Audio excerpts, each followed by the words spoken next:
গাড়িটা ময়লা হয়ে গেছে গা। কতদিন হয়েছে জানি গাড়িটা মোছামুছি করতেছে না, শরীরটা ভাল লাগতেছে না। মা যেন কইলো গাড়িটা লই বাইরেতে, দেহি কপাল আল্লাহ কি রাখছে গাড়িটা লই বাইরে।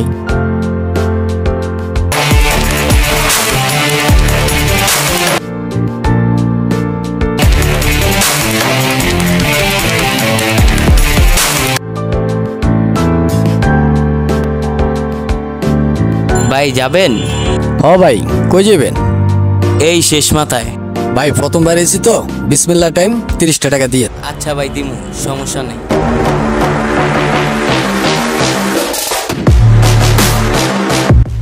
এই অটো চালায় কয় টাকা জমা দেন? 500 টাকা। আমার 200 টাকা দিলে হইব। ভাই দুঃখের কথা কি কমু, মহাজনরা 500 টাকা দেই। আমি চিন্তা ভাবনা কইরা জানাবো আপনারে। ভাই আমার অনেক ক্লান্ত লাগতেছে, আমার একটা জুস আইনা দেন।